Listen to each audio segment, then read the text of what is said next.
அஸ்ஸலாமு அலைக்கும் வரஹ்மத்துல்லாஹி வபரகாத்து. ஏக இறைவனுடைய சாந்தியும் சமாதானமும் நம் அனைவர் மீதும் நிலவட்டுமாக. அல்ஹம்துலில்லாஹி ரப்பில் ஆலமீன், வஸ்ஸலாத்து வஸ்ஸலாமு அலா அஷ்ரஃபில் அன்பியாஇ வல் முர்சலீன் வ அலா ஆலிஹி வ அஸ்ஹாபிஹி ஃபமன் தபிஅஹும் பி இஹ்சானின் இலா யௌமித்தீன். அம்மா பாத். அனைத்து புகழும் அகிலங்களின் இறைவனாகிய அந்த அல்லாஹுக்கே உரியது.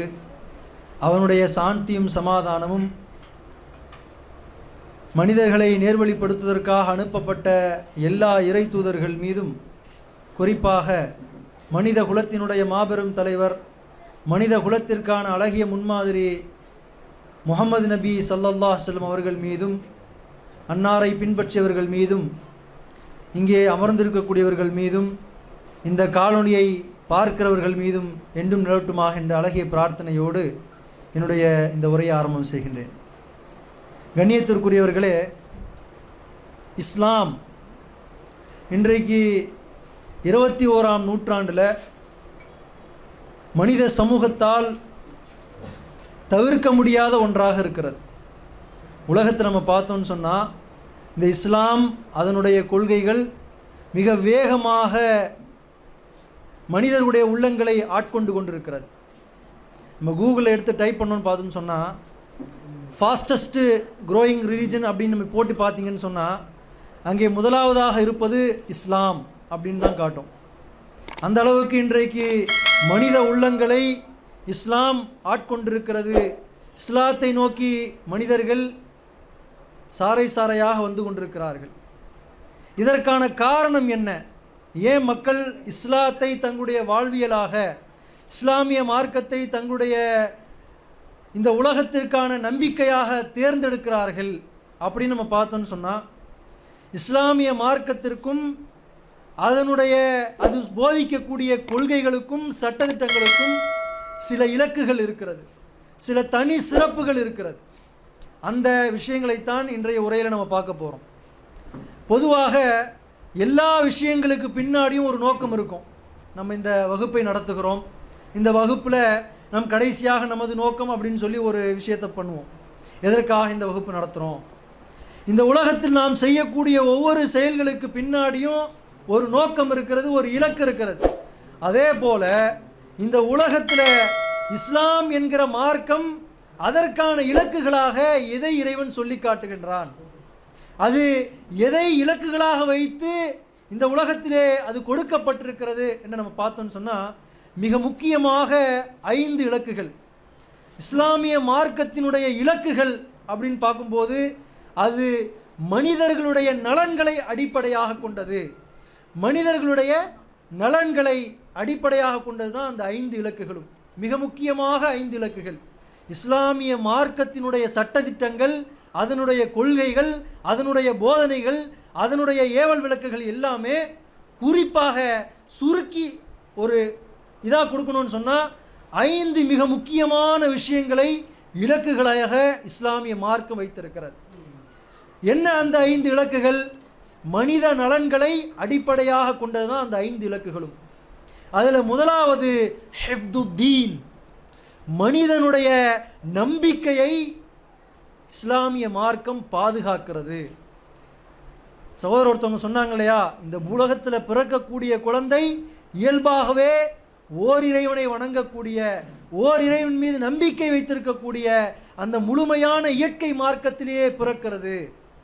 பொதுவாக மனுஷனுக்கு ஒரு பிரச்சனைன்னு வரும்போது அவன் என்ன சொல்லுவான்? மேலே ஒருத்தன் பார்த்துக்கிட்டு இருக்கான், மேலே ஒருத்தன் இருக்கிறான் என்கிற இயற்கையான எண்ணம் மனிதனுடைய உள்ளத்தில் இருக்கிறது. அந்த நம்பிக்கையை தான் இஸ்லாம் வலியுறுத்துகிறது. உன்னை படைத்த இறைவன் ஒரே இறைவன் தான், அவன் உன்னை படைத்திருக்கிறான், அவனை மட்டும்தான் நீ வணங்க வேண்டும். அவன் இந்த உலகத்திலே உன்னை வாழ்வதற்கான வழிமுறைகளை ஏற்படுத்தி கொடுத்திருக்கின்றான். அவன் இந்த உலகத்திலே மனிதர்களை தூதர்களாக தேர்ந்தெடுத்து உனக்கு வழிகாட்டி இருக்கின்றான். அந்த தூதர்களை நீ பின்பற்றி வாழ வேண்டும் என்கிற நம்பிக்கையை இஸ்லாம் முதலாவதாக மனிதனுக்கு கொடுக்கிறது. அந்த நம்பிக்கையை இஸ்லாம் பாதுகாக்கிறது. அந்த நம்பிக்கையை மனிதனுக்கு இஸ்லாம் ஊட்டுகிறது. அந்த நம்பிக்கையை ஒரு மனிதன் ஏற்றுக்கொண்டால் அந்த நம்பிக்கையை பாதுகாப்பதற்கான எல்லா வழிமுறைகளையும் இஸ்லாமிய மார்க்கம் அவனுக்கு சொல்லிக் கொடுக்கிறது. இப்போ முதலாவதாக மனித நலன்களில் முதலாவதாக ஒரு மனிதனுடைய இயற்கை நம்பிக்கையான ஓரிரை நம்பிக்கையை இஸ்லாமிய மார்க்கம் வலியுறுத்துகிறது. அதை பாதுகாக்க வைக்கிறது. அதை பாதுகாப்பதற்கான எல்லா விதமான விஷயங்களையும் சட்டமாக அவனுக்கு கொடுத்திருக்கிறது. நீங்கள் பாருங்க, நபிகள் நாயகம் ஸல்லல்லாஹு அலைஹி வஸல்லம் அவர்கள் சொன்னார்கள், என மார்க்கத்தை ஓரிரை நம்பிக்கையை கற்றுக்கொள்வது ஒவ்வொரு இறை நம்பிக்கையாளர் மீதும் கடமையாக இருக்கிறது. அதை பாதுகாப்பது, அந்த அடிப்படையில் செயல்பட்டு வாழ்வது. அப்போ முதலாவதாக இஸ்லாமிய மார்க்கம் மனித நலன்களிலே மிக முக்கியமாக சொல்லி காட்டுவது அவனுடைய நம்பிக்கையை பாதுகாக்கிறது, அதை வளர்த்தெடுக்கிறது, அந்த நம்பிக்கைக்கு முரணான விஷயங்களை எதிர்க்கிறது, ஓரிரை நம்பிக்கைக்கு முரணான விஷயங்களை செய்யக்கூடாது என்று போதிக்கிறது, இணை வைக்கக்கூடாது, இறைவனுக்கு இணை வைத்தால் அது உன்னை நரகத்திற்கு கொண்டு போய் சேர்த்து விடும் என்கிற சட்டதிட்டங்களை இஸ்லாம் அவனுக்கு சொல்லி காட்டுகிறது. இணை வைக்காதே, இன்ன ஷிர்க லதுல்முன் அதீம், இந்த உலகத்திலே மனிதன் செய்யக்கூடிய அநியாயங்களிலே இறைவனுக்கு இணை வைப்பதுதான் மாபெரும் அநியாயம் என்று மனிதனுக்கு போதிக்கிறது. இது முதலாவது விஷயம். இஸ்லாமிய மார்க்கத்தினுடைய இலக்காக முதலாவதாக நாம் பார்ப்பது ஹிஃப்துத்தீன், அவனுடைய நம்பிக்கையை பாதுகாக்கிறது. இரண்டாவதாக ஹிஃப்துன் நஃப்ஸ் என்று சொல்லக்கூடிய மனிதனுடைய உயிரை பாதுகாக்கிறது. உயிரை பாதுகாக்கக்கூடிய விஷயங்களை அவனுக்கு போதிக்கிறது, அதற்கு எதிரான விஷயங்களை அவனுக்கு தடை செய்கிறது. இந்த உலகத்தில் மனிதன் பிறந்ததே எதற்காக? வாழ்வதற்காகத்தான். உன்னை நீ மாய்த்து கொள்ளாதே, நீ தற்கொலை செய்து கொள்ளாதே, உன்னை நீயே என்ன பண்ணாதே, அழித்து கொள்ளாதே என்கிற சட்டத்திட்டங்களை மனிதனுக்கு இஸ்லாம் சொல்லுகிறது. ஏன்? இந்த உலகத்தில் மனிதன் உயிர் வாழத்தான் பிறந்திருக்கிறான், சாவதற்காக பிறக்கலை. இந்த உலகத்தில் மனிதன் பிறந்தது வாழ்வதற்காகத்தான். அவனுடைய உயிர் என்பது பாதுகாக்கப்பட வேண்டும். அவன் மரணிக்கிறதற்காக, மரணம் என்பது விதிக்கப்பட்டது, அதில் மாற்று கருத்து இல்லை. அதை தானாக அவன் தேடிக்கொள்ளக்கூடாது என்று சொல்லுகிறது. தற்கொலையை இஸ்லாம் தடை செய்கிறது. அதே போன்று யார் ஒரு மனிதனை வாழ வைப்பானோ அவன் ஒட்டுமொத்த மனித சமூகத்தையும் வாழ வைப்பவனை போலாவான். யார் ஒரு மனிதனை அநியாயமாக கொலை செய்வானோ அவன் ஒட்டுமொத்த மனிதனையும் கொலை செய்வதற்கு சமம் என்கிற சட்டதிட்டங்களை இஸ்லாம் மனிதனுக்கு போதிக்கிறது. இதற்கு பின்னாடி என்ன இருக்கு? மனிதனுடைய உயிர் பாதுகாப்பை இஸ்லாம் வலியுறுத்துகிறது. ஹிஃப்துன் நஃப்ஸ் என்று சொல்வார்கள், உயிர் பாதுகாப்பு. யாரும் தன்னைத்தானே கொலை செய்து கொள்ளக்கூடாது, தன்னை அழிவில் உட்படுத்தி கொள்ளக்கூடிய எந்த செயலை, உதாரணத்திற்கு ஒருத்தர் சிகரெட் பிடிக்கிறார், ஒருத்தர் மது அருந்துகிறார், அவர் தன்னைத்தானே என்ன பண்ணுறாரு? தன்னுடைய உயிரை கொஞ்சம் கொஞ்சமாக அழிக்கிறார். இந்த காரியங்களை தடை செய்கிறது. மனித உயிருக்கு பாதிப்பு தரக்கூடிய எல்லா விஷயங்களையும் இஸ்லாம் தடை செய்கிறது. தன்னைத்தானே கொலை செய்து கொள்ளக்கூடாது, மற்றவர்களை அநியாயமாக கொலை செய்யக்கூடாது. யார் ஒருவர் ஒரு இறை நம்பிக்கையாளரை அநியாயமாக கொலை செய்வாரோ அவருடைய ஒதுங்குமிடம் நரகம்தான், அவருக்கு இறைவனுடைய சாபமும் கோபமும் அவர் மீது இருக்கிறது என்கிற விஷயங்களை இஸ்லாம் மனிதனுக்கு போதிக்கிறது. அப்போ இரண்டாவதாக மனித நலன்களில் இஸ்லாம் சொல்லக்கூடியது மனிதனுடைய உயிருக்கு உத்தரவாதத்தை இஸ்லாம் ஏற்படுத்தி தருகிறது. இது இரண்டாவது விஷயம். மூன்றாவது ஹிஃப்துல் அக்ல், மனிதனுடைய புத்தியை பாதுகாக்கிறது இஸ்லாம். முதலாவது அவனுடைய நம்பிக்கையை பாதுகாக்கிறது, இரண்டாவது அவனுடைய உயிருக்கான பாதுகாப்பை வலியுறுத்துகிறது, மூன்றாவது ஹிஃப்துல் அக்ல், ஒரு மனிதன் போதை தரக்கூடிய வஸ்துக்களை பயன்படுத்தி தன்னுடைய புத்தியை இழக்கக்கூடாது. அதனால் மது, போதை தரக்கூடிய எல்லா விஷயங்களையும் இஸ்லாம் தடை செய்கிறது. ஒரு விஷயத்தை குடித்து ஒரு விஷயத்தை அருந்தி அதிலே சின்ன அளவுக்கு போதை ஏற்படுமாக இருந்தால் அதுவும் தடை செய்யப்பட்டது தான் என்று நபிகள் நாயகம் ஸல்லல்லாஹு அவர்கள் நமக்கு சொல்லி காட்டுறாங்க. அப்போ மனிதனுடைய புத்தியை இஸ்லாம் பாதுகாக்கிறது, அவனுடைய புத்தியை பேதலிக்கக்கூடிய, அவனுடைய சுய நினைவை இழக்கக்கூடிய எல்லா விஷயங்களையும் தடை செய்கிறது. அதே நேரத்தில் அவனுடைய புத்தியை ஆரோக்கியமாக வைத்து கொள்ளக்கூடிய எல்லா விஷயங்களையும் இஸ்லாம் அவனுக்கு போதித்து காட்டுகிறது. பாருங்க, நபிகள் நாயகம் ஸல்லல்லாஹு அலைஹி வஸல்லம் சொன்னாங்க, இறைவன் கொடுத்த அருட்கொடைகளில் மிக முக்கியமானது 2 விஷயங்கள். அந்த 2 விஷயங்களிலும் மனிதன் அலட்சியமாக இருக்கிறான் என்று சொல்லிவிட்டு நபிகள் நாயகம் ஸல்லல்லாஹு அலைஹி வஸல்லம் என்ன தெரியுமா சொன்னாங்க? அவனுடைய ஆரோக்கியம் என்று சொன்னார்கள். மனிதனுடைய ஆரோக்கியத்தை, அதிலே மனிதன் என்ன பண்ணுறான்? பொழுதுபோக்கவனாக இருக்கின்றான். ஆரோக்கியத்தை இஸ்லாம் பாதுகாக்க சொல்கிறது, அதில் புத்தியும் வரும். அப்போ 3வது ஹிஃப்துல் அக்ல் என்று சொல்லக்கூடிய மனிதனுடைய புத்தியை இஸ்லாம் பாதுகாக்கிறது. மனிதனுடைய புத்தியை பேதலிக்கக்கூடிய, அவனுடைய இயற்கைக்கு மாறான விஷயங்களை சிந்திக்கக்கூடிய விஷயங்களை இஸ்லாம் தடை செய்கிறது. இது 3. 4வதாக ஹிஃப்துல் மால் என்று சொல்லக்கூடிய அவனுடைய பொருளாதாரம். ஒரு மனிதன் கஷ்டப்பட்டு சம்பாதிக்கிறான், வேர்வை சிந்தி காலையிலிருந்து மாலை வரைக்கும் சம்பாதிக்கிறான். அந்த பொருளாதாரத்தை ஒருவன் திருடி சென்றால் எப்படி இருக்கும்? அவனுக்கு 1000 ரூபா காலையிலேருந்து கஷ்டப்பட்டு சம்பாதிச்சான், அதை ஒருத்தன் திருடி கொண்டு சென்றால் அல்லது அதிலே மோசடி செய்தால் அந்த மனிதனுடைய நிலை எப்படி இருக்கும்? அதனால் இஸ்லாம் சொல்கிறது, அவனுடைய பொருளாதாரம் பாதுகாக்கப்பட வேண்டியது. யாரும் என்ன பண்ணக்கூடாது? அடுத்தவனுடைய பொருளாதாரத்தை சுரண்டக்கூடாது, திருடக்கூடாது. நீங்கள் வியாபாரம் செய்தால் ஹலாலான முறையிலே வியாபாரம் செய்யுங்கள்.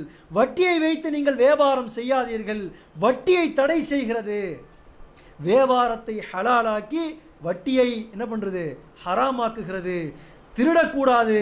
அப்படி திருடினால் திருடுவதற்கான தண்டனையை அவனுக்கு நிறைவேற்ற வேண்டும் என்கிற சட்டத்தை இஸ்லாம் சொல்கிறது. மோசடி செய்தால், அதே போன்று ஒரு மனிதனுடைய பொருளாதாரத்தை அநியாயமாக ஒருவன் திருடினால், மோசடியாக எடுத்துக்கொண்டால் அதற்கான தண்டனைகளை நிறைவேற்ற வேண்டும் என்கிற சட்டத்திட்டங்களை இஸ்லாம் மனிதனுக்கு கொடுக்கிறது. இதன் மூலமாக என்ன செய்து ஒரு மனிதனுடைய பொருளாதாரத்தை பாதுகாப்பதற்கான வழிவகைகளை இஸ்லாம் அவனுக்கு சொல்லி காட்டுகிறது. அதே போன்று ஒரு மனிதனுடைய பொருளாதாரத்தை சுரண்டுவதற்காக ஒருத்தன் வந்தா, அதே போன்று அவனை கொலை செய்வதற்காக வந்தா, அவனை எதிர்த்து நீ போராடு, நீ உன்னுடைய பொருளாதாரத்தை விட்டு கொடுக்காத என்று போராடக்கூடிய அந்த விஷயத்தையும் அவனுக்கு இஸ்லாம் கற்றுக் கொடுக்கிறது.